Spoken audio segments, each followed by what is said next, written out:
The Barrett .50 caliber rifle lay disassembled on the worn wooden table like the bones of some mechanical beast. Marcus Rodriguez ran his calloused fingers along the barrel, checking for any imperfections that weren't there. He'd performed this ritual dozens of times since returning to El Paso 6 months ago, not because the weapon needed cleaning, but because the familiar motions kept his hands steady and his mind occupied. The Veterans Support Center was quiet at 2 p.m. on a Tuesday. Most of the other guys were either at work or sleeping off whatever had kept them up the night before. Marcus preferred it this way. The silence here was different from the oppressive quiet of the desert, where every sound could mean life or death. Here, it was just empty. Peaceful, maybe, though Marcus had forgotten what peace actually felt like. Sunlight streamed through the dusty windows, casting long shadows across the concrete floor. The center occupied an old warehouse in East El Paso, converted into a combination workshop, meeting space and refuge for veterans who needed somewhere to go when the walls of their apartments felt too close. Marcus had volunteered to help maintain the small armory they used for training exercises and therapeutic shooting sessions. He picked up the bolt assembly, its weight familiar in his palm. 3 tours in Afghanistan had made him intimately acquainted with this weapon system. The Barrett had saved his life more times than he could count, reaching out across impossible distances to eliminate threats before they could harm his squad. But it had also taken lives, faces that visited him in the small hours of the morning when sleep wouldn't come. The workshop door creaked open, but Marcus didn't look up, probably Jimmy Martinez coming in early for his evening shift. Jimmy was good people, lost his left leg to an IED outside Kabul, but never lost his sense of humor. He'd been the one to convince Marcus to start coming to the center regularly. "Afternoon, Ghost." Marcus's hands stilled. That voice, authoritative, measured, with just a hint of a New England accent, belonged to someone he hadn't seen in over 8 months. Someone he'd hoped never to see again. Colonel James Mitchell stood in the doorway, his uniform replaced by civilian clothes that somehow still looked military precise. At 52, Mitchell remained imposing, 6 feet of lean muscle and steel-gray eyes that missed nothing. He'd been Marcus's commanding officer during his 2nd and 3rd deployments, the man who'd recommended him for the Silver Star and later signed off on his medical discharge. "Colonel," Marcus's voice came out steadier than he felt. His hands resumed their work on the bolt assembly, muscle memory taking over, while his mind processed this unexpected development. "Didn't expect to see you in El Paso." Mitchell stepped into the workshop, his eyes taking in the organized chaos of weapon parts, cleaning supplies, and technical manuals. "Nice setup you have here. Mind if I sit?" Marcus nodded toward a folding chair across from his workbench. Mitchell settled into it, with the controlled grace of a man accustomed to command, but something in his posture suggested this wasn't a social visit. "How are you adjusting, Sergeant?" "Really?" The question hung in the air between them. Marcus had been asked variations of it by VA counselors, well-meaning family members, and fellow veterans. Usually he gave the expected answer, fine, getting better, taking it one day at a time. But Mitchell had a way of cutting through bullshit that made lying pointless. "Some days are better than others," Marcus said, beginning to reassemble the Barrett's receiver. "The dreams are less frequent. The jumpiness is mostly manageable. I don't drink as much as I used to." "That's progress." "Is it?" Marcus looked up for the first time since Mitchell had entered. "Because some days I feel like I left the best parts of myself over there, like I'm just going through the motions of being alive." Mitchell leaned forward, his expression serious. The Marcus Rodriguez I knew didn't give up on anything, ever. Even when half his squad was pinned down by enemy fire and evacuation was impossible, he found a way to get everyone home. Not everyone. The words came out before Marcus could stop them. "Danny Reeves didn't make it home, neither did Corporal Santos, or—" "You saved 12 men that day," Mitchell interrupted. 12 soldiers who are alive because you refused to leave them behind. Their families got to welcome them home because of your actions." Marcus's jaw tightened. "Tell that to Maria Santos when she visits her husband's grave." The workshop fell silent, except for the distant hum of traffic on Interstate 10. Mitchell studied Marcus with those penetrating gray eyes, as if weighing his next words carefully. "I didn't come here to relitigate the past, Ghost. I came because I need your help." Something in the colonel's tone made Marcus's hands still on the rifle. This was the voice Mitchell used when lives hung in the balance, when the mission parameters had just shifted from routine to critical. "I'm out, Colonel. Medical discharge, remember? PTSD, survivor's guilt, the whole package. I'm not fit for active duty. This isn't about active duty. Mitchell reached into his jacket and withdrew a manila folder, setting it on the workbench next to the disassembled Barrett. This is about using your skills to protect people who can't protect themselves. People right here in your hometown. Marcus stared at the folder as if it might bite him. He'd seen enough classified documents to recognize the security markings on the cover. Whatever was inside represented a level of clearance that suggested national security implications. I'm not interested in whatever this is, he said, but his hands had already moved toward the folder. Look at the photos, Ghost. Just the photos. Then tell me you're not interested. Against his better judgment, Marcus opened the folder. The first photograph hit Marcus like a physical blow. A young girl, maybe 14, stared back at him with eyes that held too much knowledge and too little hope. Her face was bruised, her expression vacant in the way that spoke of trauma beyond imagination. The kind of look Marcus had seen on child soldiers in Afghanistan, the hollow gaze of innocence destroyed. He flipped to the next photo. Another girl, this one even younger, then another, and another. By the fifth photograph, his hands were shaking. Jesus Christ, he whispered. Keep looking, Mitchell said quietly. All of them were recovered in raids along the Texas-Mexico border over the past 6 months. All of them were being trafficked by an organization that has military-level operational security and access to equipment that isn't supposed to exist on the civilian market. Marcus forced himself to continue through the photographs. Mixed in with the images of victims were surveillance shots of men in tactical gear, heavily armed and moving with the kind of precision that only came from professional military training. The equipment was indeed impressive. Night vision systems, encrypted communications gear, and weapons that were definitely not available through normal channels. Why bring this to me? Marcus asked, though he suspected he already knew the answer. This looks like a job for FBI, DEA, maybe ICE. Those agencies are already involved, Mitchell replied, but we have reason to believe there's a leak somewhere in the official channels. Someone with high-level access is feeding information to the trafficking ring. Every time law enforcement gets close, the operation shifts locations or changes tactics just fast enough to avoid capture. Marcus closed the folder, but the images remained burned into his retinas. He'd seen evil before, had fought it in mountain caves and desert compounds halfway around the world. But this was different. This was happening here, in his backyard, to children who should have been worried about homework and first crushes instead of survival. What exactly are you asking me to do? Mitchell's expression remained carefully neutral. Nothing official. As far as any government agency is concerned, you're exactly what you appear to be, a disabled veteran trying to put his life back together. But your particular skill set and your outsider status make you ideal for gathering intelligence that official channels can't access. You want me to go undercover. I want you to do what you've always done best, protect people who can't protect themselves. Marcus stood and walked to the window, staring out at the sprawling city he'd grown up in. El Paso had changed in the years he'd been away, but it was still home. The thought that children were being bought and sold in his hometown, that predators were operating with impunity, while law enforcement was hamstrung by bureaucracy and compromised intelligence, made something cold and hard crystallize in his chest. The nightmares, he said without turning around. The therapist says I need to avoid situations that might trigger them, that I need to focus on healing, not on conflict. And what do you think? Marcus was quiet for a long moment, watching a school bus discharge a group of children at the corner. They looked so young, so carefree, so vulnerable. I think maybe some wounds heal better when you're doing something that matters. When he turned back to Mitchell, the colonel was already reaching for something else in his jacket, a secure satellite phone and what looked like a contact card. There's a man named Eduardo Vasquez who runs a trucking company near the border. On paper, he's completely legitimate. In reality, his trucks have been making stops that don't appear on any manifest, and several of his drivers have backgrounds that don't match their paperwork. We need someone to get close to his operation, learn their methods, identify their routes. That's a lot more than intelligence gathering, Marcus pointed out. That's active infiltration of a criminal organization. It's dangerous. Yes, it is. Mitchell's honesty was both refreshing and terrifying. But you've never been afraid of dangerous. Marcus picked up the contact card. It was for an employment agency that specialized in placing drivers for long-haul trucking companies. the kind of work that attracted men who needed to disappear into the anonymity of America's highways.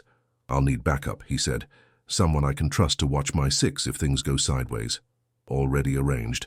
There's a team of retired special operators who've been working this problem from different angles. Good men, Ghost. The kind you'd want in a foxhole."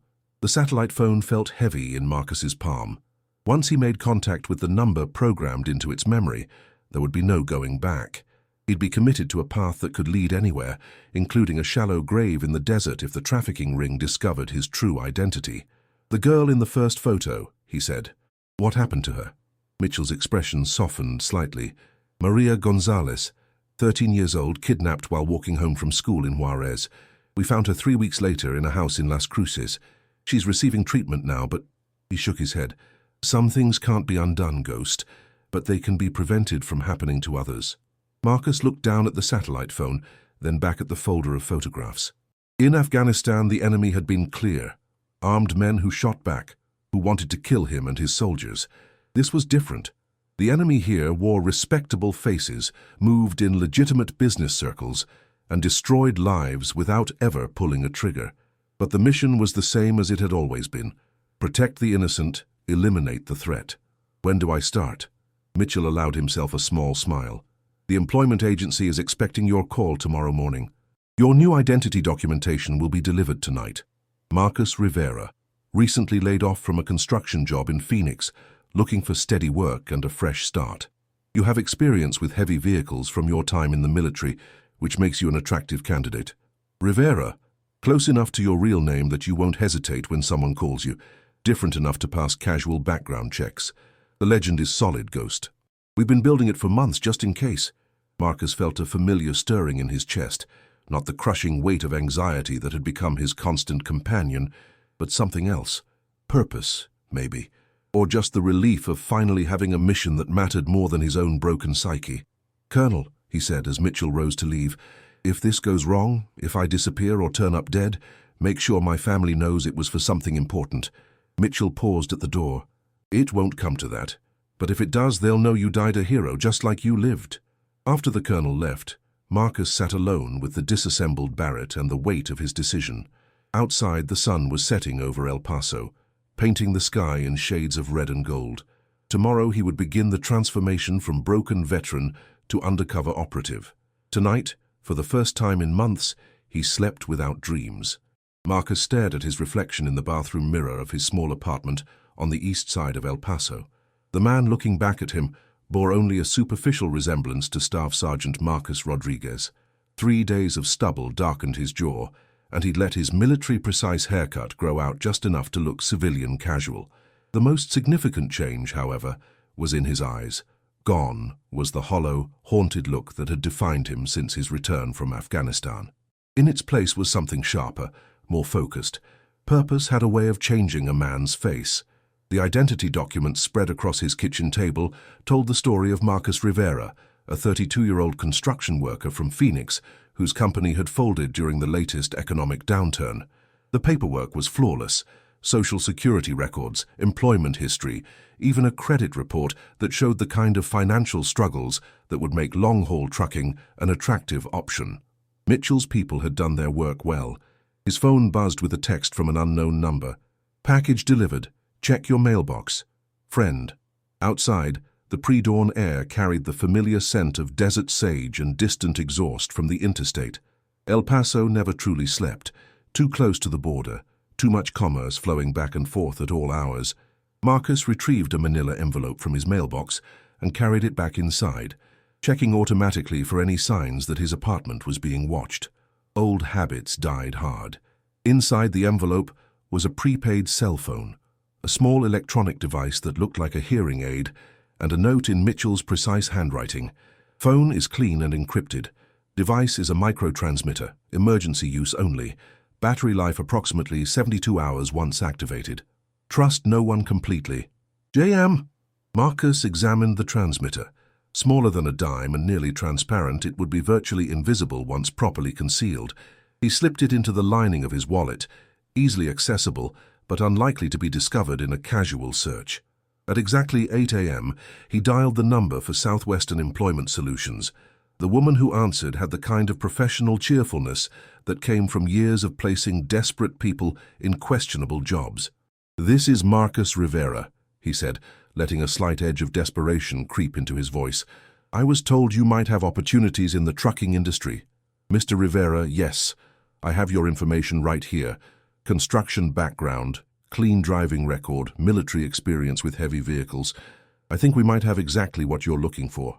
30 minutes later, Marcus sat in a strip mall office that smelled of coffee and cheap carpet, facing a middle-aged woman named Sandra, who seemed genuinely interested in helping him find work. The interview was routine, questions about his background, availability, willingness to travel. What interested him more was the careful way she asked about his personal situation. "Do you have family in the area, Mr. Rivera? Anyone who might be concerned about long absences from home?" "No family," Marcus replied, which was technically true for his cover identity. "That's part of why I left Phoenix. Nothing keeping me tied down to one place anymore." Sandra nodded sympathetically and made a note on his file. "That's actually perfect for the position I have in mind. The client prefers drivers who can be flexible about schedules and routes." She handed him a business card for Vasquez Trucking Solutions. The address was in a warehouse district near the border, the kind of area where legitimate businesses mixed with operations that preferred to avoid too much scrutiny.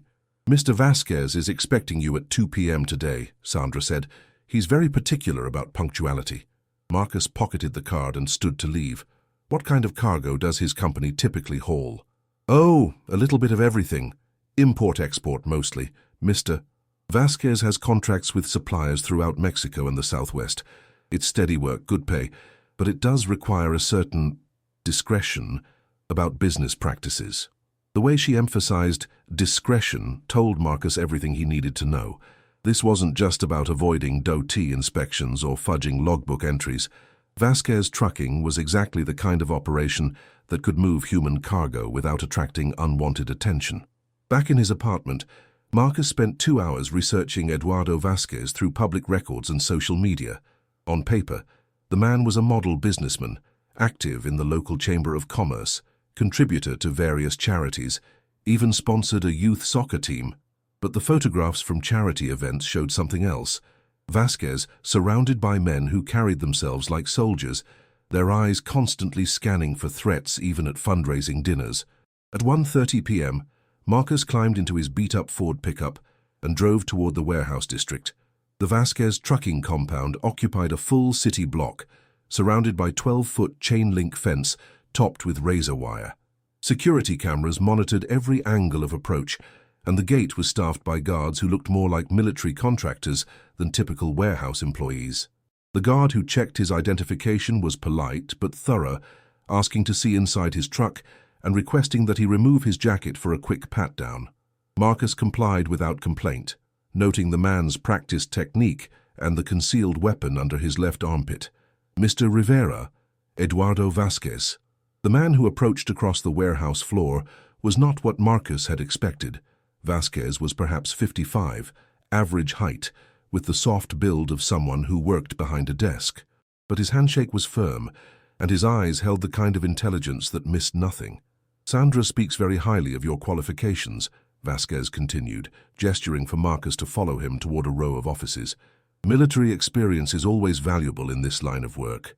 3 tours in Afghanistan," Marcus replied. "Mostly convoy security and logistics." "Ah, so you understand the importance of discretion and following orders without unnecessary questions." They entered a spartanly furnished office where 2 other men waited. Both were younger than Vasquez, built like athletes, with the kind of alertness that suggested military or law enforcement backgrounds. Neither was introduced by name. "The position we're discussing involves specialized cargo," Vasquez explained, settling behind his desk. "Routes that sometimes deviate from standard shipping manifests. Schedules that may require flexibility regarding official regulations. This is not work for someone who asks too many questions or talks too freely about his experiences." Marcus nodded. "I understand. I'm looking for steady work, not complications." "Good. The pay is $2,000 per week, plus bonuses for particularly challenging assignments. In return, we expect absolute loyalty and complete discretion about all aspects of our operations." $2,000 a week was far more than legitimate trucking paid, even for long-haul drivers. Marcus tried to look appropriately impressed, while his mind calculated the mathematics of human trafficking. If they were moving people, instead of just drugs or weapons, the profit margins would be enormous. "There is one more matter," Vasquez said, his tone becoming more serious. "Recent events have made us cautious about new employees. You'll understand that we need to verify your commitment to our organization." One of the unnamed men stepped forward with a manila folder. Inside were photographs of a warehouse on the outskirts of El Paso, the same building that housed the Veterans Support Center, where Marcus had been cleaning his rifle just days earlier.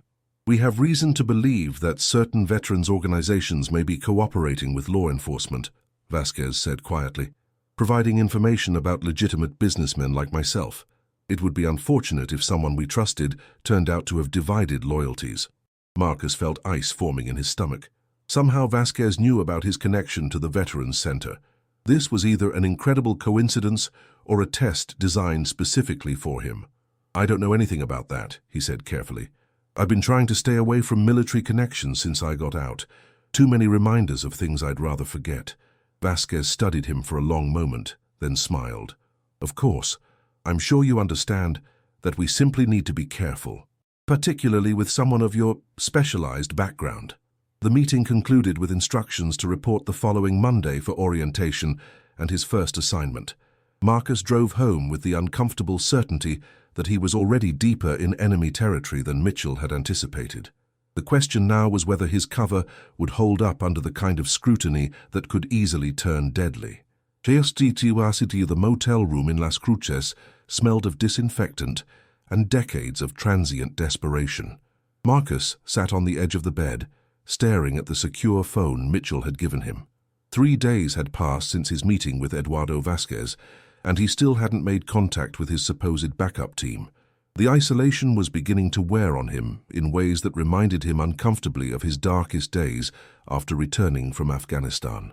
His first assignment had been straightforward enough: deliver a legitimate shipment of electronics from El Paso to a warehouse in Albuquerque. The truck was exactly what it appeared to be. The cargo manifests were accurate, and the delivery went off without incident. But the real purpose, Marcus suspected, had been to test his ability to follow instructions and keep his mouth shut. The second assignment had been different.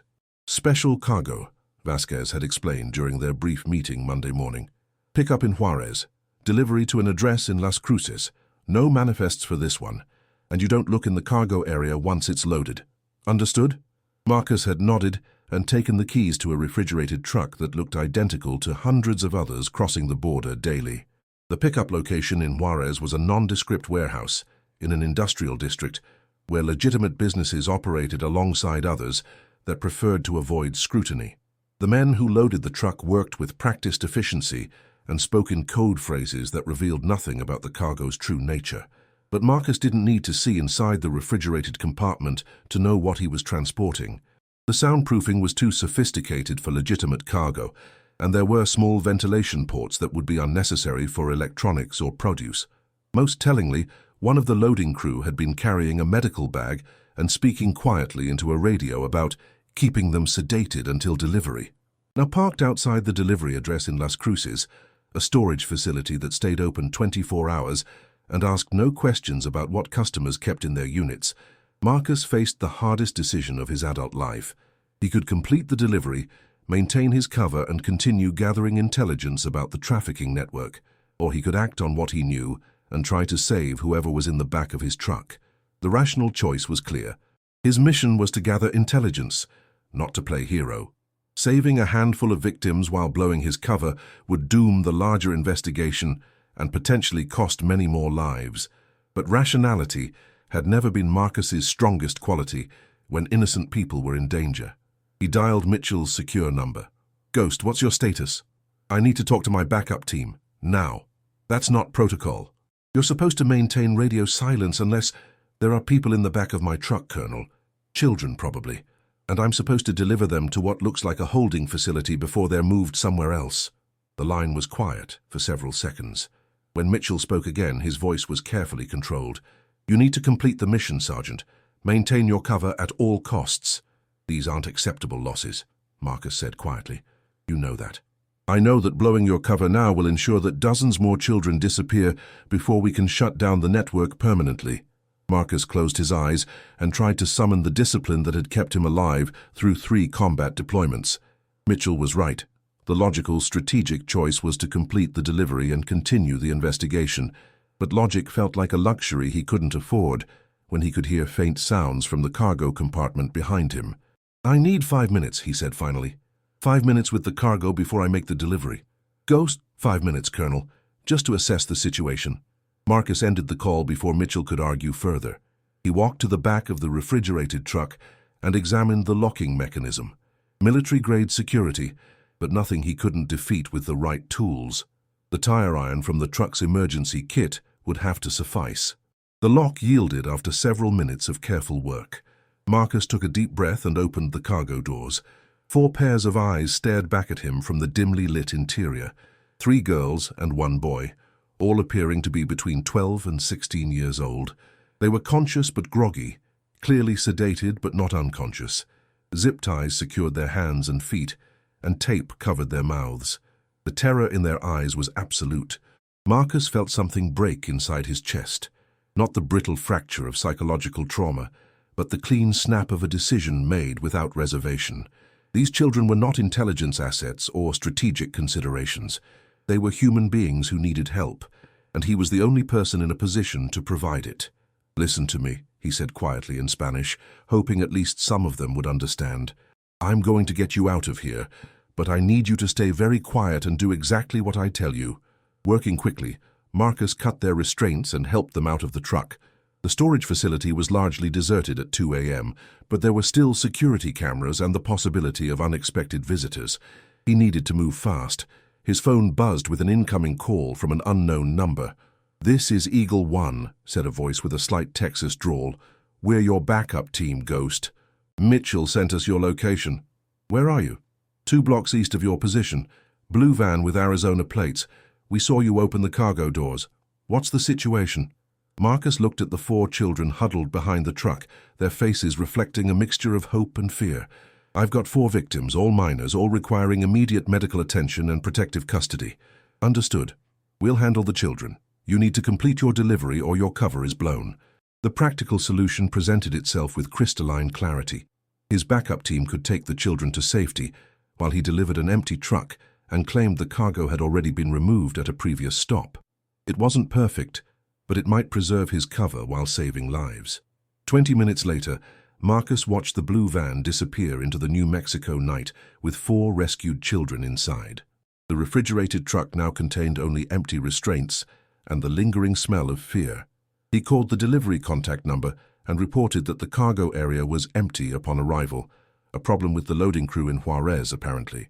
The man who met him at the storage facility was not pleased, but he accepted Marcus's explanation and paid him for the delivery attempt. More importantly, he didn't seem to suspect that Marcus was responsible for the missing cargo. During the drive back to El Paso, Marcus allowed himself to feel something he hadn't experienced in months, the satisfaction of a mission accomplished. 4 children would see their families again instead of disappearing into the nightmare of human trafficking. It wasn't enough, not nearly enough, but it was a start. His phone rang as he crossed the border back into Texas. "Eagle 1 here. Package delivered safely to appropriate authorities. Medical evaluation underway, but all 4 are in stable condition." "Thank you," Marcus said and meant it. "Don't thank us yet, Ghost. We just intercepted communications indicating that Vasquez knows something went wrong with that shipment. They're conducting an internal investigation, starting with background checks on all recent hires." Marcus felt the familiar weight of impending danger settle onto his shoulders. His cover might be compromised, which meant he was now operating in the space between mission success and violent death. It was a familiar feeling, one that reminded him why he'd been so good at his job in Afghanistan. "How long do you think I have?" "Maybe 48 hours before they either clear you or decide you're a threat. We'll be ready to extract you if necessary, but it would be better if you can maintain your cover and continue gathering intelligence." Marcus drove through the empty streets of El Paso as the sun began to rise over the Franklin Mountains. 4 children were safe, but dozens more were still out there, still trapped in a system that treated them as commodities. The mission was far from over, and the stakes had just gotten considerably higher. But for the first time since returning from war, Marcus Rodriguez felt like himself again, not the broken veteran haunted by nightmares, but the soldier who had never left a man behind. The call came at 6:47 a.m., jarring Marcus from the first peaceful sleep he'd had in weeks. Vasquez's voice carried none of its usual measured politeness. "Rivera, we need to talk. My office. 1 hour." The line went dead before Marcus could respond. He rolled out of bed and moved to the window, carefully checking the street below for surveillance vehicles. 2 men in a black SUV sat parked across from his apartment building, making no effort to conceal their presence. Either they were incredibly careless, or they wanted him to know he was being watched.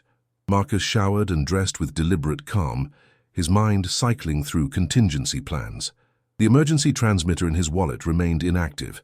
Triggering it now would bring his backup team, but it would also confirm Vasquez's suspicions. Better to play this out and see how much they actually knew. The drive to Vasquez Trucking felt like running a gauntlet. The black SUV followed at a discreet distance, and Marcus spotted at least 2 other vehicles conducting a loose surveillance pattern around his route.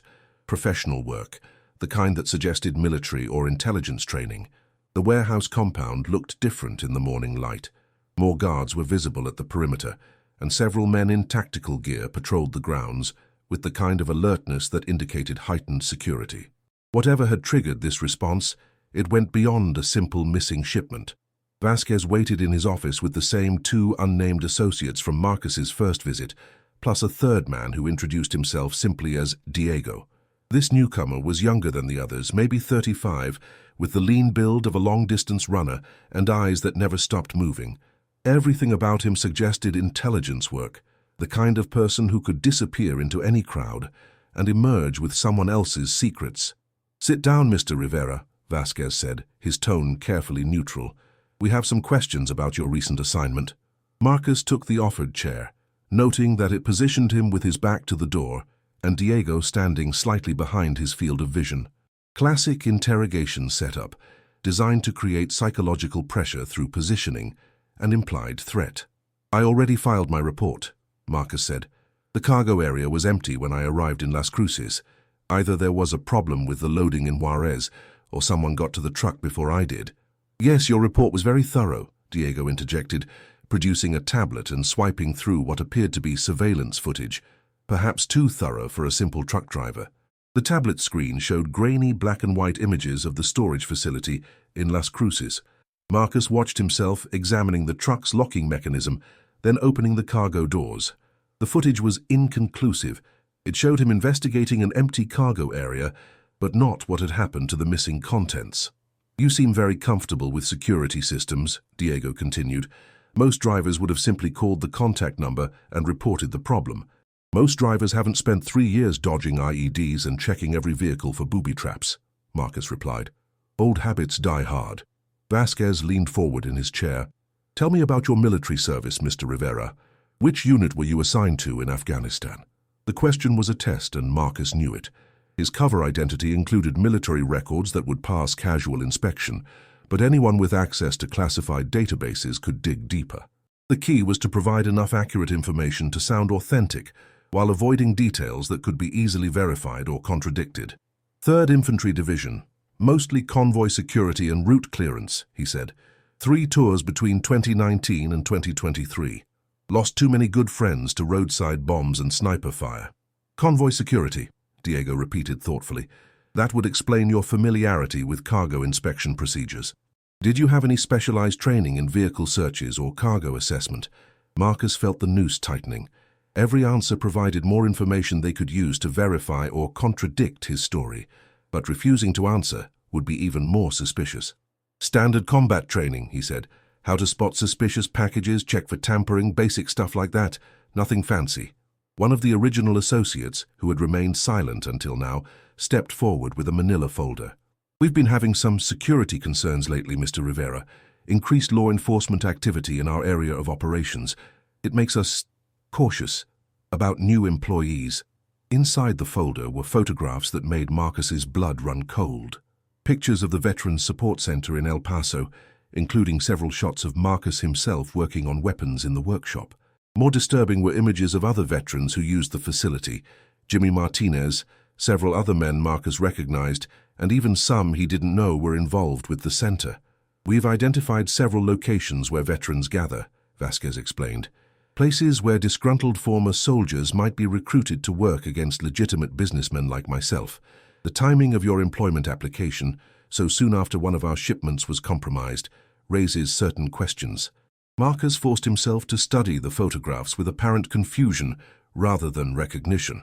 "I don't understand what this has to do with me." "Perhaps nothing," Diego said, "but we've learned to be thorough in our background investigations. For instance, we know that a Marcus Rodriguez, formerly of the 3rd Infantry Division, has been seen at this particular facility. Interesting coincidence, don't you think?" The room fell silent except for the hum of air conditioning and the distant sound of truck engines in the warehouse. Marcus felt sweat beading on his forehead despite the cool temperature. They knew about his real identity, or at least suspected it. The question was whether they had enough proof to act on those suspicions. "Rivera is a common name," he said finally. "So is Rodriguez. Half the guys who served in Afghanistan probably know someone with both names." "True," Vasquez acknowledged, "but we've also noticed some unusual activity around your apartment building. Men who look like they might be conducting surveillance of their own, almost as if someone were watching out for your safety." Marcus's mind raced. If they'd spotted his backup team, the entire operation was compromised. But admitting knowledge of surveillance would confirm their suspicions about his true identity. "I wouldn't know anything about that," he said. "Maybe you should ask them." Diego smiled, but there was no warmth in it. "Oh, we intend to. In fact, we've already taken steps to interview some of the individuals we've observed in your vicinity." The implied threat was clear. His backup team had been identified and possibly captured. Marcus was now completely alone in hostile territory, with his cover hanging by threads and no immediate prospect of extraction. "I think there's been some misunderstanding," he said, preparing to stand. "If you have concerns about my employment, maybe it would be better if I looked for work elsewhere." "Sit down, Mr. Rivera." The command came from one of the associates, who had moved to block the door. "We're not quite finished with our conversation." Vasquez opened his desk drawer and removed a photograph that he placed face up on the desk between them. It showed Marcus in his army dress uniform receiving the Silver Star from a general whose face was partially obscured by the camera angle. "Staff Sergeant Marcus Rodriguez," Vasquez said quietly. "Silver Star for gallantry in action. Purple Heart. 3 tours in Afghanistan with exemplary service record. Medical discharge in 2024 due to combat-related PTSD. Currently residing at 1247 East Paisano Drive in El Paso, Texas, under his real name." Marcus stared at the photograph, his mind calculating distances to weapons, exits, and potential improvised defensive positions. The office had 1 door, 2 windows that were probably reinforced, and 4 armed men between him and freedom. Not impossible odds, but far from favorable. "We know exactly who you are, Sergeant," Diego added. "The question now is who sent you, and how much damage you've already done to our operation." Marcus met Vasquez's gaze steadily. "If you know who I am, then you know I'm not law enforcement. I'm just a broken-down soldier looking for steady work. Perhaps. Or perhaps you're working with certain government agencies that have been taking an unhealthy interest in our business activities." The accusation hung in the air like smoke from a gunshot. Marcus realized that his carefully constructed cover story was irrelevant now. They had enough evidence to connect him to his real identity, and they clearly suspected he was working for law enforcement. The only question was whether they planned to kill him outright or try to extract information first. "I think," Vasquez said after a long pause, "that it would be best if you stayed here as our guest for a while, until we can sort out these various misunderstandings." The euphemism was as transparent as it was polite. Marcus was now a prisoner, and his life expectancy had just dropped to somewhere between hours and days. But he was still alive, which meant he still had opportunities to complete his mission, or at least ensure that the intelligence he'd gathered would reach the right people. As the associates moved to escort him from the office, Marcus caught a glimpse through the window of the warehouse floor below. Dozens of trucks were being loaded and unloaded by crews that moved with military precision. This wasn't just a trafficking operation. It was a logistics network capable of moving enormous quantities of people and contraband across international borders. Whatever happened to him in the next few hours, He needed to find a way to document what he was seeing and get that information to Mitchell. The lives of countless victims depended on exposing this network, even if it cost him his own life. I also seen that the room where they held Marcus was a converted office in the warehouse's administrative wing. No windows, one door, and walls that looked thick enough to muffle gunshots. His escorts had been thorough in their search, removing his wallet, phone, keys, and belt. They'd missed the emergency transmitter, which remained concealed in his wallet's lining, but activating it now would only bring his backup team into a trap. Marcus settled onto the room's single chair and forced himself to think strategically rather than tactically. Escape was possible. The door lock was standard commercial grade, and he'd retained enough concealed tools to defeat it, given time and privacy. But escape without intelligence would mean the entire mission had been for nothing. Through the thin walls, he could hear the constant activity of the warehouse operation. Truck engines, loading equipment, radio chatter in both English and Spanish. The volume of activity suggested this was more than a simple trafficking way station. This was a major distribution hub. Footsteps approached in the hallway outside. Marcus positioned himself near the door, ready to take advantage if whoever entered made a tactical mistake. The door opened to reveal Diego carrying a folding chair and a thick manila folder. "Comfortable, Sergeant Rodriguez?" Diego settled into his chair and opened the folder, revealing what appeared to be a comprehensive intelligence briefing. "I thought we might have a more honest conversation about your situation. I've got nothing to say to you." "That's unfortunate because I have quite a lot to say to you."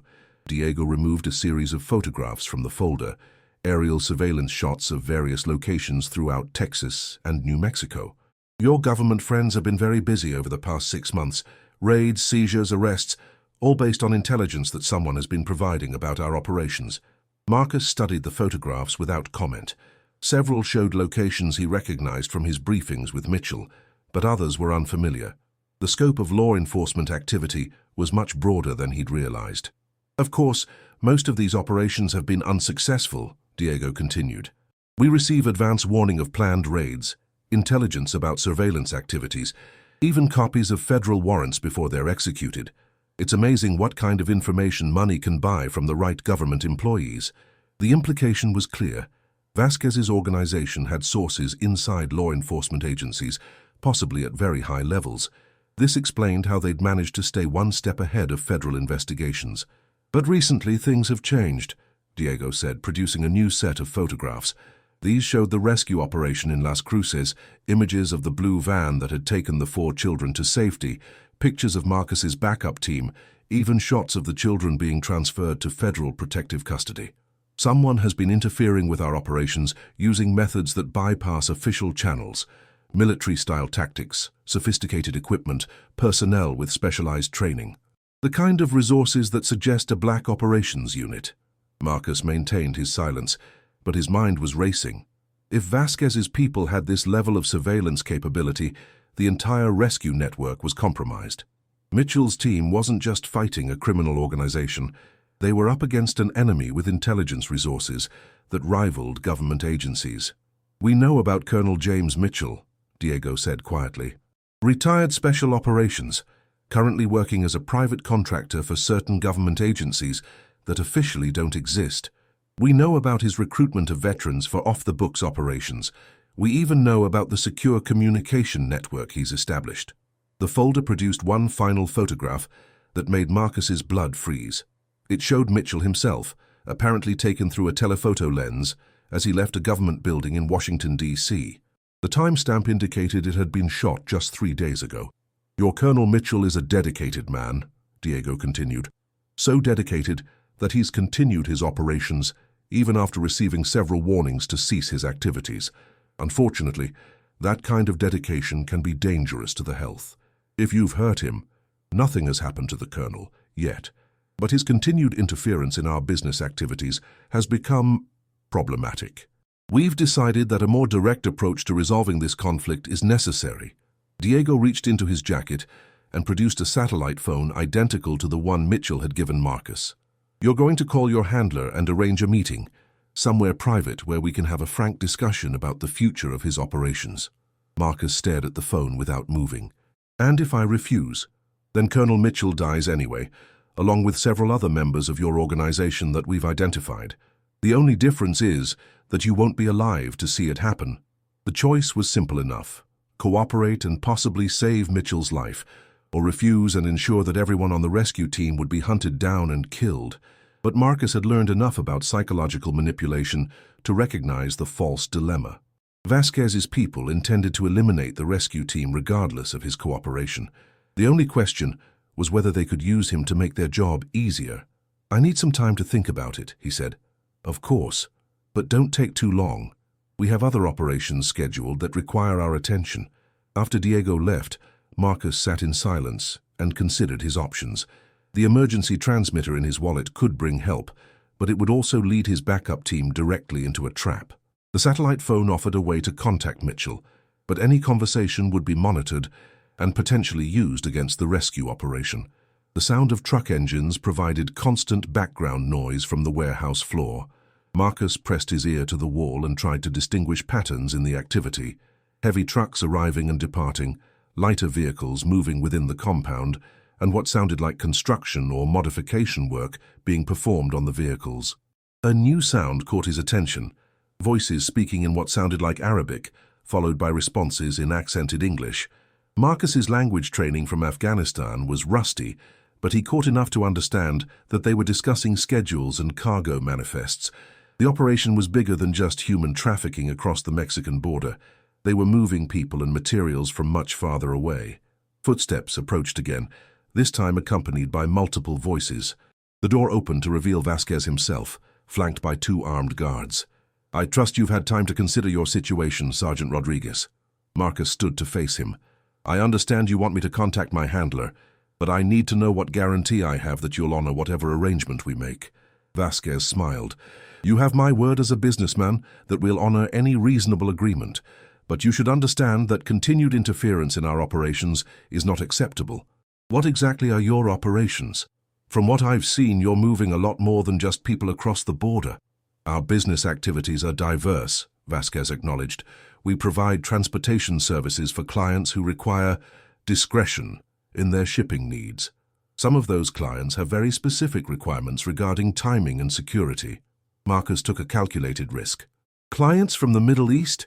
Vasquez's expression didn't change, but something shifted in his eyes. "Our client list is confidential, Sergeant, but I'm impressed by your perceptiveness." The admission was subtle but clear. Vasquez Trucking was involved in moving people and materials for international clients, possibly including terrorist organizations or state actors. This wasn't just a human trafficking case anymore. It was a matter of national security. "I'll make the call," Marcus said, "but I want to speak to Mitchell privately first, to make sure he understands the situation before we arrange any meeting." Vasquez nodded to one of his guards, who handed Marcus the satellite phone. "5 minutes, Sergeant. And remember, we'll be monitoring every word." Marcus dialed Mitchell's number, hoping the colonel would understand the coded language he was about to use. The situation had just escalated far beyond a simple rescue mission. They were now dealing with an international trafficking network, with the resources and connections to threaten American national security. The phone rang twice before Mitchell's familiar voice answered. "Ghost, what's your status?" "I'm in deep, Colonel. The network is bigger than we thought, much bigger, and they know about you, about the team, about everything." A pause. "Are you compromised?" "Completely. But I've learned enough to know that this goes way beyond our original mission parameters. They're moving international cargo for clients who aren't just criminals. They're enemies of the United States." Another pause, longer this time. "Ghost, listen to me carefully. Whatever they want you to do, whatever arrangement they're proposing, you need to play along until we can get you out of there." "Negative, Colonel. Extraction isn't possible without compromising the intelligence. This network needs to be rolled up completely, and that's going to require resources we don't have." "Ghost, sir, with respect, this is bigger than both of us now. Whatever it takes to stop these people, that's what we have to do." Marcus ended the call and handed the phone back to Vasquez's guard. The die was cast. He'd committed himself and his team to a course of action that would either shut down an international trafficking network or get them all killed in the attempt. "Very touching," Vasquez commented. "Such loyalty between soldiers, it's almost admirable. What happens now?" "Now we wait for Colonel Mitchell to demonstrate his own loyalty. He has 24 hours to meet with us and discuss the terms of his organization's withdrawal from our area of operations. If he refuses, Vasquez shrugged. Well, I'm sure he'll make the right choice. As they escorted Marcus back to his makeshift cell, he caught another glimpse of the warehouse floor. This time he noticed something that made his stomach clench with recognition. Wooden crates marked with symbols he'd seen in Afghanistan, indicating military-grade weapons and explosives. Vasquez wasn't just running a trafficking network. He was operating a full-scale logistics operation for international terrorism.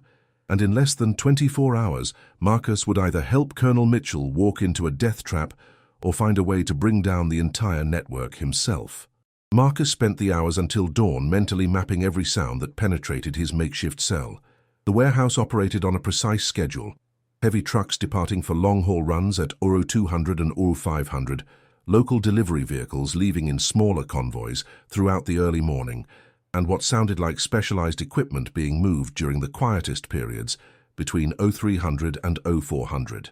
At exactly 0630, footsteps approached his door. Marcus positioned himself to observe whoever entered, noting that his captors maintained military-style punctuality even in their criminal operations. The door opened to reveal one of Vasquez's guards carrying a breakfast tray and a folded set of civilian clothes. "Clean yourself up," the guard said in accented English. "You have visitors coming." The clothes were basic but well-fitted, jeans, work shirt and boots that looked authentic enough to pass casual inspection. More importantly, they represented preparation for movement, which suggested that Vasquez intended to take him somewhere for the planned meeting with Mitchell. Marcus examined the breakfast while listening to activity in the hallway outside. More footsteps, radio chatter, and the distinctive sound of weapons being checked and loaded. Whatever Vasquez had planned for today's meeting, it involved significant firepower and multiple personnel. The food was surprisingly good. Eggs, bacon, fresh tortillas, and coffee that tasted like it had been brewed in a real kitchen rather than a warehouse break room. Either Vasquez took hospitality seriously, or he wanted Marcus alert and functional for whatever was coming next. At 800, Diego returned with 2 additional men Marcus hadn't seen before. Both wore the kind of casual clothes that concealed tactical gear, and both moved with the controlled alertness of professional operators. "Time to go, Sergeant," Diego announced. "Your Colonel Mitchell has agreed to our meeting." Marcus felt his stomach drop. Mitchell was walking into a trap, and there was nothing Marcus could do to warn him, without compromising whatever slim chance remained of gathering actionable intelligence about the network's operations. "Where are we meeting?" "Somewhere private, where we can have an honest conversation about the future of your organization's activities in our area of operations." They escorted Marcus through the warehouse to a loading dock, where 3 black SUVs waited with engines running. The security detail was impressive, at least 12 men visible, all armed and positioned to provide overlapping fields of fire. This wasn't just a meeting, it was a military-style operation designed to neutralize any rescue attempt. Marcus was placed in the middle vehicle between 2 guards who maintained professional alertness throughout the 30-minute drive into the desert west of El Paso. The landscape was harsh and empty, broken only by occasional oil derricks and the distant mountains that marked the Mexican border. Their destination was an abandoned ranch house surrounded by a few dying mesquite trees and the rusted remains of livestock fencing. The building had obviously been deserted for years, but recent tire tracks in the dirt suggested it was being used for purposes other than ranching. "Out," Diego commanded, gesturing toward the ranch house. Inside, the building had been stripped of everything except the basic structural elements. Empty rooms connected by doorways with no doors, windows that had been boarded up from the inside, and floors covered with dust that showed recent foot traffic. But the most significant feature was the extensive electronic equipment that had been installed in what used to be the living room. Communication gear, surveillance monitors, and what appeared to be signal jamming equipment filled several tables arranged around the room's perimeter. This wasn't a temporary installation. Someone had invested significant time and money in converting the abandoned ranch into a sophisticated command center. Impressive, isn't it? Vasquez emerged from a back room, now dressed in tactical gear that matched his security detail. "We've found that remote locations provide better privacy for sensitive business discussions." Marcus studied the equipment while calculating tactical options. The communication array suggested this location was used as a coordination center for multiple operations, possibly including those international clients Diego had referenced. The surveillance monitors showed feeds from cameras positioned around the ranch's perimeter. No one would approach without being detected well in advance. "Your Colonel Mitchell should be arriving shortly," Vasquez continued. "I trust you'll encourage him to be reasonable about our proposed arrangement." "What arrangement?" "Simple. His organization withdraws from our area of operations, and we refrain from taking hostile action against his personnel. Everyone goes home alive, and we continue conducting our business activities without further interference." Marcus knew it was a lie, even as Vasquez spoke the words. The security preparations, the remote location, and the sheer scale of resources deployed for this meeting all pointed to a different intention. This wasn't a negotiation. It was an execution disguised as a diplomatic discussion. At 09:45, one of the surveillance monitors showed vehicles approaching from the east. 3 pickup trucks moving in tactical formation, maintaining proper spacing and speed for a convoy expecting trouble. Mitchell was bringing backup, but Marcus doubted it would be sufficient against the firepower Vasquez had assembled. "Punctual as always," Diego observed. "Military discipline is such an admirable quality." Through the boarded windows, Marcus could hear the vehicles taking positions around the ranch house. Doors slamming, boots on gravel, radio checks being conducted in the clipped professional language of military operators. Mitchell's team was good, but they were walking into a kill zone designed specifically to neutralize their tactical advantages. "Time for you to earn your keep, Sergeant," Vasquez said, handing Marcus a radio handset. "Call your colonel in and assure him that everything is exactly as we've agreed." Marcus took the radio, but didn't key the transmit button. "What happens after he comes inside? That depends entirely on his willingness to be reasonable about our business arrangement." The lie was so transparent that Marcus almost laughed. Vasquez had no intention of letting anyone leave this ranch alive. The meeting was cover for eliminating Mitchell's entire rescue operation in a way that would look like a deal gone wrong rather than a planned assassination. "Sergeant Rodriguez to Colonel Mitchell," Marcus said into the radio, hoping Mitchell would pick up on the subtle emphasis. "The situation is stable. You can approach the main building." "Copy, Ghost. We're coming in." Through gaps in the boarded windows, Marcus watched Mitchell's team advance on the ranch house. They moved with professional caution, but they were exposed in the open ground between their vehicles and the building. Vasquez's men had prepared overlapping fields of fire from concealed positions that would turn the approach into a killing field. Mitchell appeared in the doorway alone, his hands visible and empty. At 60 years old, he still carried himself with the bearing of a career soldier, but Marcus could see the tension in his posture as he assessed the tactical situation inside the ranch house. "Colonel Mitchell," Vasquez greeted him with false warmth. "Thank you for accepting our invitation to discuss this unfortunate misunderstanding between our organizations." Mitchell's eyes found Marcus and conducted a quick visual assessment. No obvious injuries, alert and functional, but clearly being held under duress. "I'm here as requested. Let's discuss the terms of whatever arrangement you have in mind." "Of course. But first, I think it would be helpful if your men took less aggressive positions around the perimeter. Their current deployment suggests they're prepared for combat rather than negotiation." "My men will maintain their current positions until our discussion is concluded," Mitchell replied calmly, "just as your men will maintain theirs." Vasquez smiled, but there was no humor in it. "I'm afraid that won't be acceptable, Colonel. You see, we've taken certain precautions to ensure that our conversation remains private."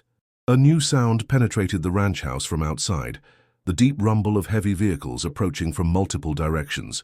Marcus counted at least 4 distinct engine signatures, all moving to surround the building. Mitchell's small team was about to be outnumbered by a factor of 3 or 4 to 1.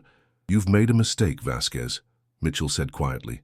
"My people know where I am, and they know what you're planning." "I'm sure they do.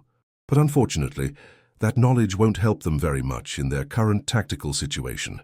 Diego moved to one of the surveillance monitors and adjusted the display to show feeds from cameras positioned around the ranch's perimeter. The screens revealed the true scope of the trap. Mitchell's 3-truck convoy was now surrounded by a much larger force equipped with heavy weapons and what appeared to be military-grade communications equipment. "You see, Colonel, we've been planning this meeting for quite some time. long enough to ensure that your organization's interference in our business activities ends today. Marcus felt the familiar pre-combat clarity that had kept him alive through 3 deployments in Afghanistan. The tactical situation was desperate, but not hopeless.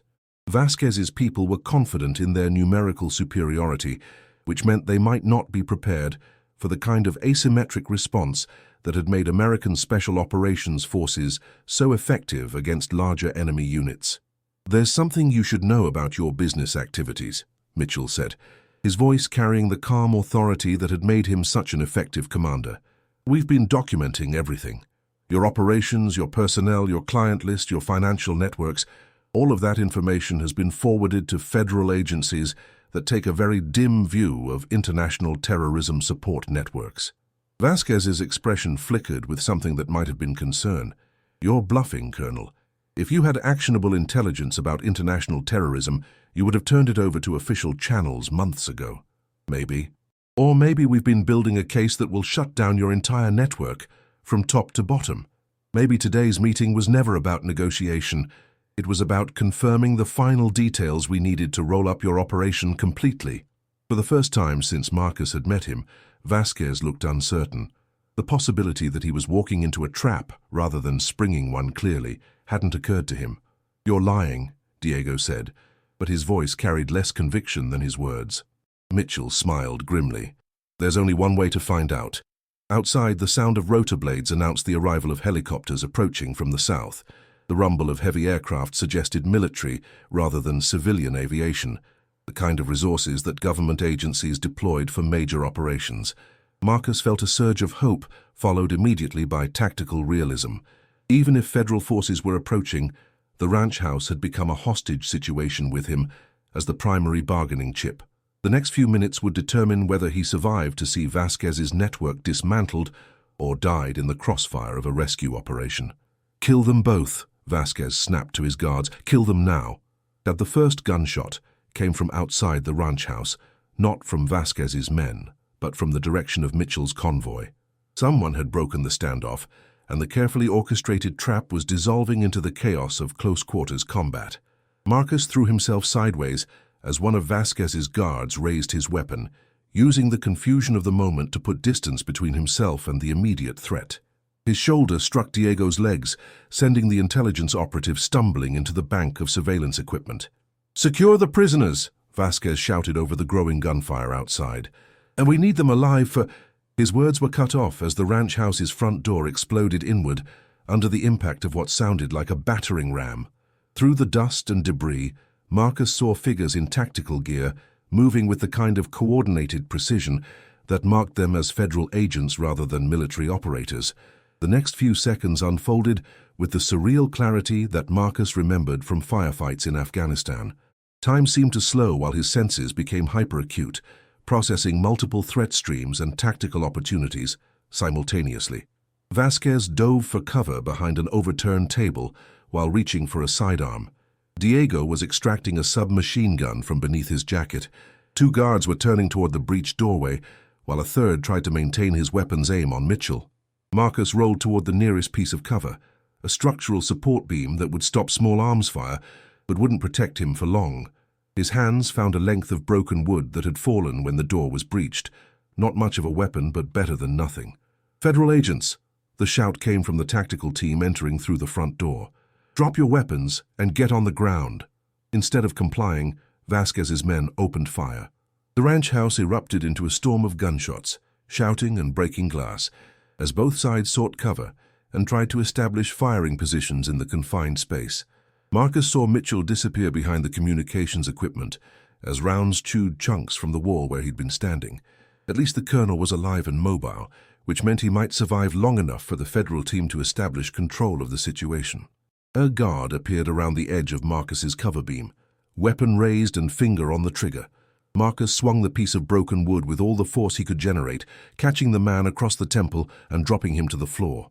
The guard's rifle skittered across the dusty floorboards, but it was too far away for Marcus to reach without exposing himself to crossfire. "Rodriguez!" Mitchell's voice cut through the gunfire. "Behind you!" Marcus spun to see Diego emerging from the wreckage of the surveillance station, submachine gun tracking toward Marcus's position.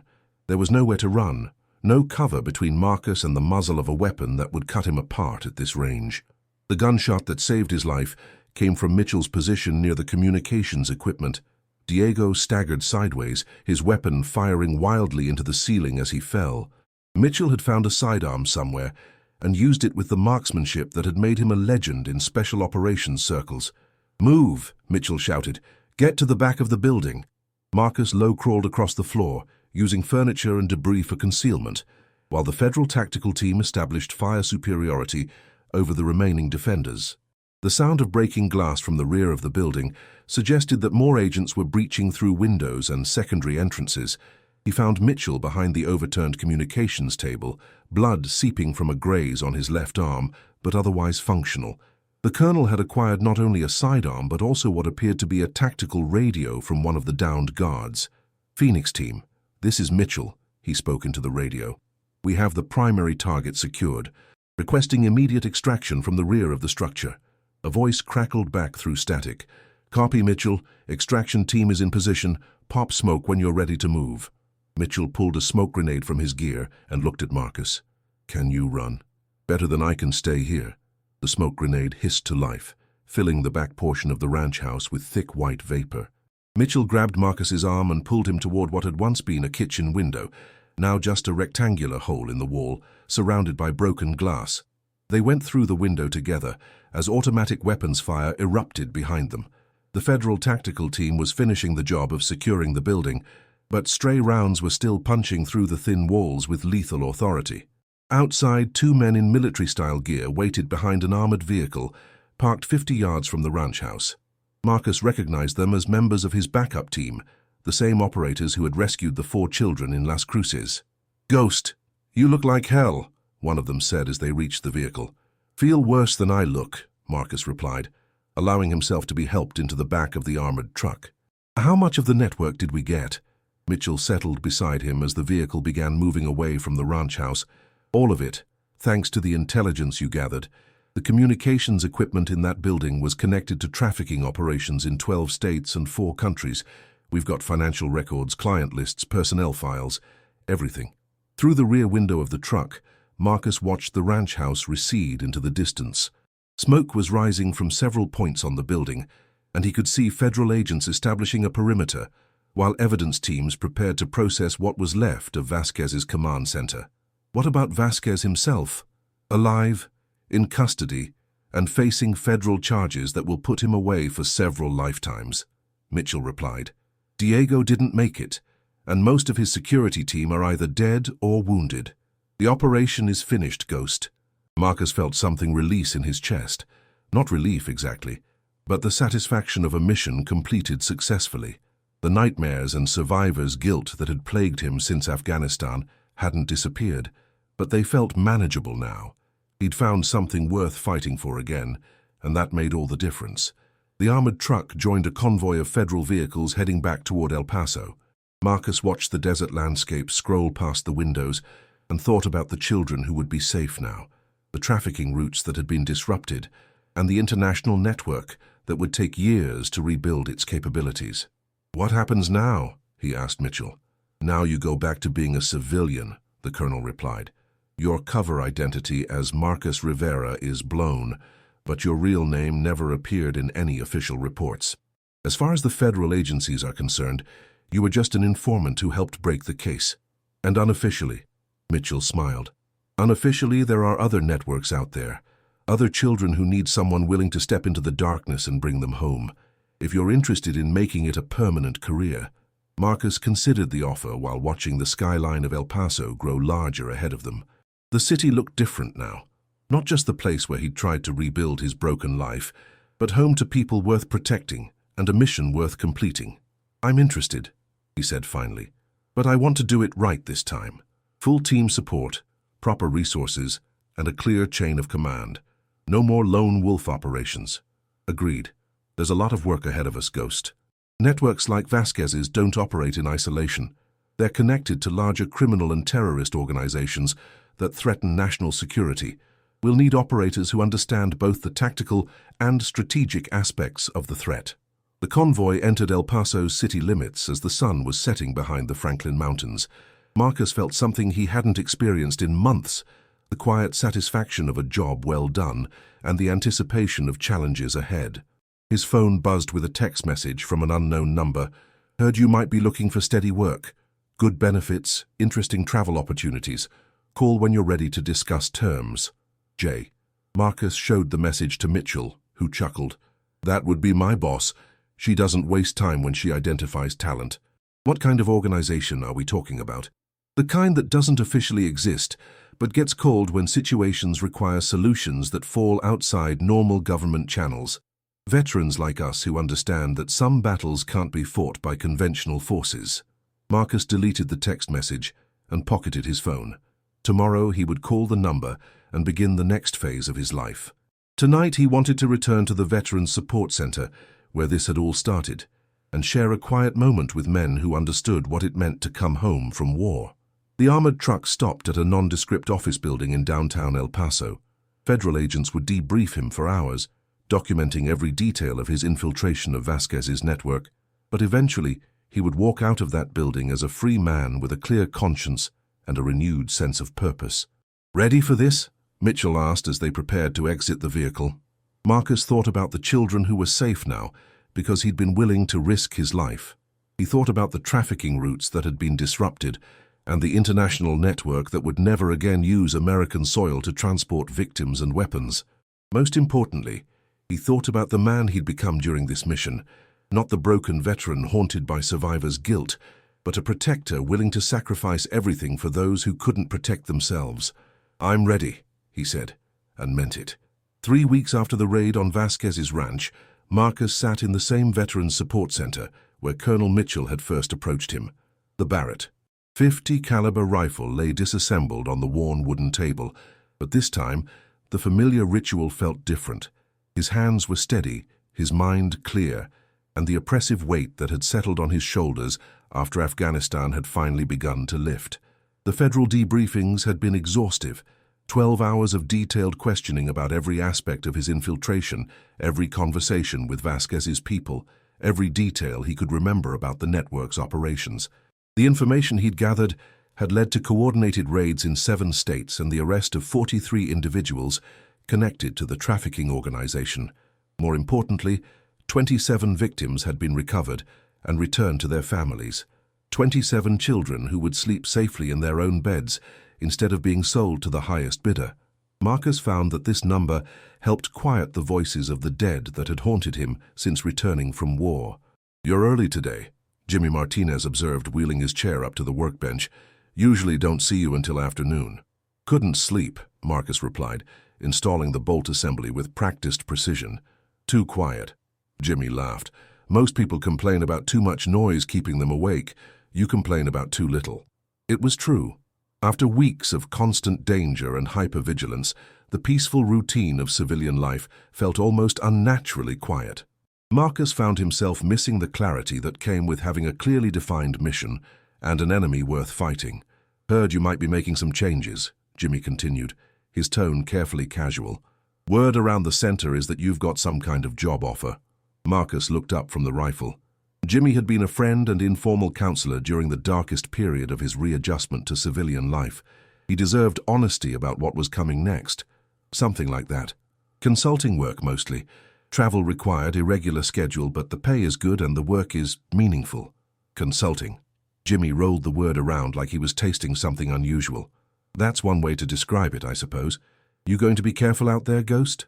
The old nickname felt different now. Not a reminder of the phantom he'd become after the war, but recognition of his ability to move unseen through enemy territory and complete impossible missions. Careful as I can be, Marcus replied. But the work needs doing and I'm good at it. Yeah, you are. Jimmy was quiet for a moment, watching Marcus reassemble the rifle with mechanical precision. Just remember that you've got people here who care about what happens to you. Don't disappear completely into whatever shadow world you're heading into. Marcus finished installing the barrel assembly and looked around the workshop. Other veterans were scattered throughout the space, some working on mechanical projects, others just finding peace in the familiar environment of shared experience and mutual support. This place had saved his life by giving him somewhere to go when the walls of his apartment felt too close and the memories too vivid. I won't disappear, he promised. Whatever I'm doing out there, this is still home. The workshop door opened to admit a woman Marcus didn't recognize. Mid-40s, professional clothes that didn't quite conceal the athletic build of someone who stayed in combat-ready condition. She moved with the kind of controlled awareness that marked her as military or intelligence, and her eyes found Marcus immediately.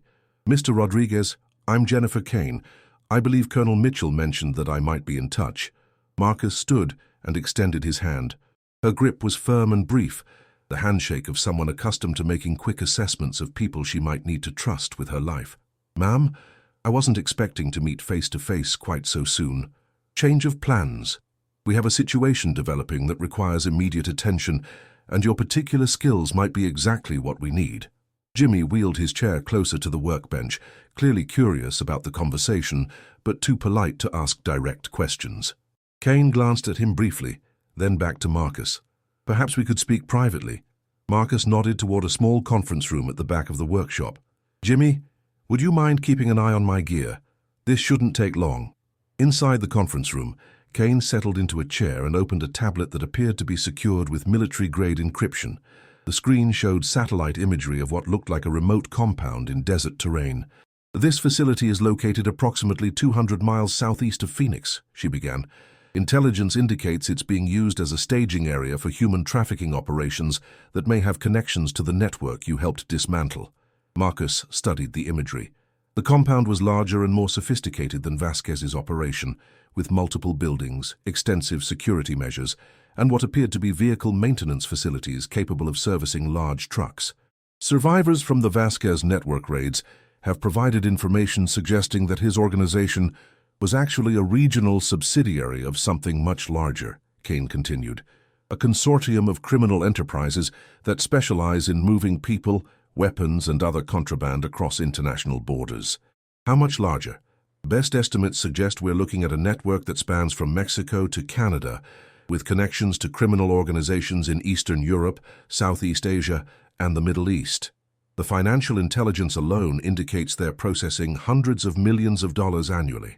Marcus felt the familiar stirring of purpose that came with being presented with a problem that required his particular skills to solve. "What kind of timeline are we looking at?" "Fast. Intelligence indicates they're planning to relocate this facility within the next 72 hours, possibly in response to the pressure we've put on their operations. If we miss this window, it could be months before we locate their new staging area." Kane swiped to a new screen showing personnel files and surveillance photographs. Marcus recognized some of the faces from his time infiltrating Vasquez's operation, but others were new. All of them had the hard look of men who made their living through violence and intimidation. "The mission parameters are similar to your previous assignment, but with significant differences," Kane explained. "This time you'll be working with a full team of specialized operators. No more lone wolf infiltration. We've learned that these networks are too sophisticated to be handled by individual agents." "What kind of team?" 5 operators, all with extensive special operations backgrounds. 2 will establish overwatch and communications. 2 will provide tactical support and extraction capability, and you'll handle the close reconnaissance and intelligence gathering." Marcus nodded. It was the kind of mission structure he'd worked with in Afghanistan, where individual specialists operated as part of a coordinated team rather than as isolated agents. The approach was more complex, but also much safer. "There's one more thing," Kane said, her expression becoming more serious. "We have reason to believe that this facility may be holding American citizens who were kidnapped specifically to be sold to international buyers, children from military families who were targeted because their parents' deployments made them vulnerable."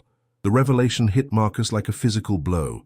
Military children, kids whose parents were serving overseas and couldn't protect them from predators who specifically targeted military families. It was the kind of personal attack on the warrior community that demanded response regardless of risk. "When do we start?" Kane smiled for the first time since entering the conference room. "Tomorrow morning. You'll be briefed with the rest of the team at a secure facility outside San Antonio. From there, you'll have 48 hours to conduct reconnaissance and develop an operational plan." She closed the tablet and stood to leave, then paused at the door. "Colonel Mitchell speaks very highly of your performance on the Vasquez operation. He says you have the rare combination of tactical skill and moral courage that makes for exceptional special operations personnel. The colonel is generous with his praise. Maybe, but 27 rescued victims suggest his assessment is accurate. Don't sell yourself short, Mr. Rodriguez. What you've accomplished over the past month has saved more lives than most people manage in an entire career. After Kane left, Marcus returned to the workshop where Jimmy was carefully cleaning the components of the Barrett rifle. The older veteran looked up as Marcus approached the workbench. "Official business?" Jimmy asked. "Something like that. Same kind of consulting work you've been doing lately?" Marcus sat down across from Jimmy and considered how much he could say without compromising operational security. Similar, but bigger, and more personal this time. Jimmy nodded without asking for details. Military men understood that some missions couldn't be discussed, even among brothers who shared the bond of combat experience. "You need anything from us while you're gone? Someone to keep an eye on your apartment, forward your mail, that kind of thing?" "Actually, yes." Marcus pulled out his wallet and removed a business card for a local storage facility. "I've got some personal items I'd like to keep secure while I'm traveling. Military memorabilia, family photographs, that sort of thing. Would you mind checking on the unit occasionally?" It was partially true he did have personal items in storage, but he also had equipment and documents related to his work with Mitchell's organization, materials that needed to be kept secure in case something happened to him during the upcoming operation. Of course. "Anything else?" Marcus looked around the workshop at the other veterans who had become his extended family during the difficult months of readjustment, men who understood the cost of service and the challenge of finding purpose after the guns fell silent. "Just, if something happens and I don't make it back, make sure they know it was for something important, that it mattered." Jimmy reached across the workbench and gripped Marcus's shoulder. "Brother, everything you've done since you got back from Afghanistan has mattered, but you're going to make it back because you're too stubborn to quit and too skilled to get yourself killed by amateurs." Marcus hoped Jimmy was right. The upcoming mission would be the most dangerous he'd attempted since returning from combat, but it would also be the most important. Somewhere in the Arizona desert, American children were being held by predators who saw them as nothing more than commodities to be sold. That night, Marcus packed his gear with the methodical precision of a professional soldier preparing for combat. Body armor, communications equipment, weapons, and the specialized tools that marked him as someone who operated in the shadows between law and war. Tomorrow he would join 4 other operators in a mission that could either shut down an international trafficking network or get them all killed in the attempt. But for the first time since returning from Afghanistan, Marcus felt completely ready for whatever challenges lay ahead. He was no longer the broken veteran haunted by survivors' guilt. He was a guardian, a protector of the innocent, and a warrior in a war that would never end as long as evil men preyed on the vulnerable. It was exactly who he was meant to be. 6 months later, Marcus stood once again in the Veteran Support Center in El Paso, but everything had changed. The man cleaning weapons at the familiar workbench was no longer running from his past or struggling to find meaning in civilian life. Staff Sergeant Marcus Rodriguez had found his calling in the gray space between official government operations and the kind of justice that could only be delivered by those willing to operate outside the system. The mission in Arizona had been a complete success. The trafficking facility had been dismantled, 14 American children had been rescued and returned to their families, and 37 members of the criminal network had been arrested or eliminated. More importantly, the intelligence gathered during the operation had led to coordinated strikes against similar facilities in Texas, New Mexico, and California. But success in the Shadow War came with a price that Marcus was still learning to pay. "You look different," Jimmy Martinez observed, approaching the workbench where Marcus was field stripping a Sig Sauer P320. "Calmer, maybe. Like you've finally figured out what you're supposed to be doing with your life." Marcus looked up from the pistol and smiled. "Something like that. The work keeps me busy, and it turns out I'm pretty good at it. Heard from some of the other guys that you've been making quite a reputation for yourself in certain circles. Word is that bad people have started being very careful about their travel plans in the Southwest." It was true, though Marcus couldn't provide details even to someone as trusted as Jimmy. Over the past 6 months, his team had disrupted 17 different criminal operations, rescued 43 victims of human trafficking, and eliminated threats that would have cost hundreds of innocent lives. The work was dangerous, demanding, and absolutely essential. "Just trying to do my part," Marcus replied, beginning to reassemble the SIG with practiced efficiency. Same as any of us who served overseas. The war might be over, but the mission continues. The workshop door opened to admit a young woman Marcus didn't immediately recognize. She appeared to be in her early 20s, with the kind of purposeful stride that suggested military training. But it was her eyes that caught his attention. Dark, intelligent, and carrying the weight of someone who had seen more than her years should have allowed. "Excuse me," she said, approaching the workbench with obvious nervousness. "Are you Marcus Rodriguez?" Marcus set down the pistol and gave her his full attention. Something about her voice triggered recognition. He'd heard it before, but in a different context. "I am. Have we met?" "Not exactly." She took a deep breath and squared her shoulders, in a gesture that reminded him of soldiers reporting to a superior officer. "My name is Maria Santos. 6 months ago, you and your team rescued me from a storage facility in Las Cruces." The recognition hit Marcus like a physical impact. Maria Santos, one of the 4 children he'd rescued from the refrigerated truck during his first mission with Vasquez's network. She'd been 14 then, terrified and traumatized. The young woman standing before him now carried herself with confidence and purpose. "Maria." He stood and extended his hand, which she shook with a firm grip that spoke of physical training and mental resilience. "It's good to see you again. How are you doing?" "Better than I ever thought I would be," she replied with a smile that transformed her entire face. "The counseling helped, and my family has been incredibly supportive. But I didn't come here just to thank you, though I definitely wanted to do that." Marcus glanced at Jimmy, who had wheeled his chair closer with obvious curiosity about the conversation. "This is Jimmy Martinez. He's one of the good guys, so you can speak freely." Maria nodded to Jimmy before turning back to Marcus. "I came here because I want to help. With what you do, I mean. The work you've been doing to stop people like the ones who took me." The request surprised Marcus more than anything that had happened during his months of undercover work. "Maria, what you went through was traumatic.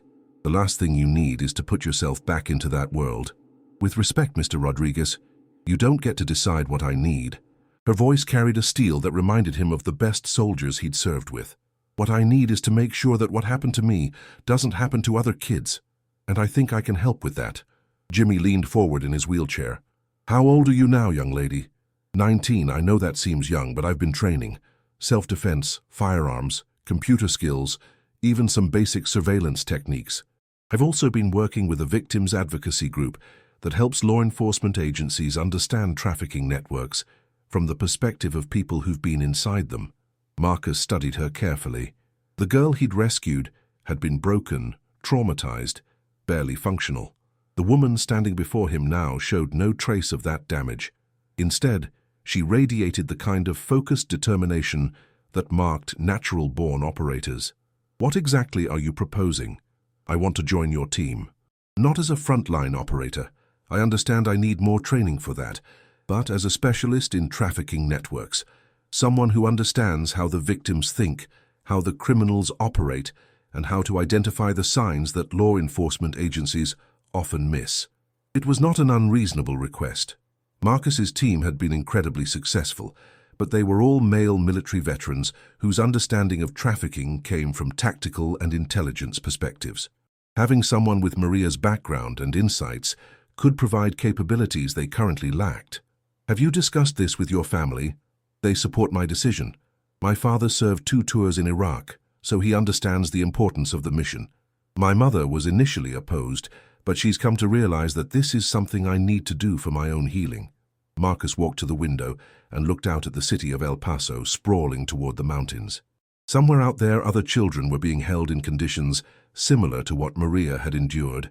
The criminal networks his team had been dismantling were like hydras.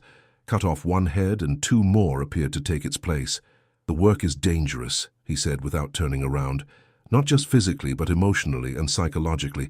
We see things that are hard to process, and we sometimes have to make choices that are difficult to live with." "Mr. Rodriguez," Maria said quietly, "I've already seen the worst that human beings can do to each other. I've survived it, and I've learned to live with it.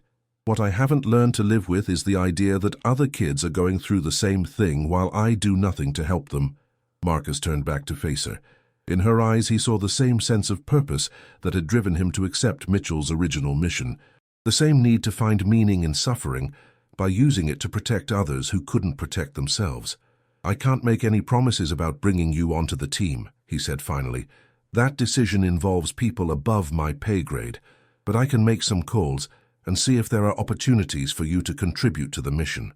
Maria's smile could have powered the entire city. "Thank you. That's all I'm asking for, a chance to prove that I can make a difference." After she left, Marcus and Jimmy sat in comfortable silence while the afternoon light slanted through the workshop windows. Finally, Jimmy spoke. "That's a hell of a thing, having one of the people you saved want to join the fight." "Yeah, it is." Marcus resumed cleaning his pistol, but his mind was elsewhere. "Makes you realize that the mission isn't just about stopping the bad guys. It's about giving the survivors a chance to reclaim their power and use it to help others." "You think she's got what it takes?" Marcus considered the question carefully. Maria Santos had survived something that would have destroyed many adults.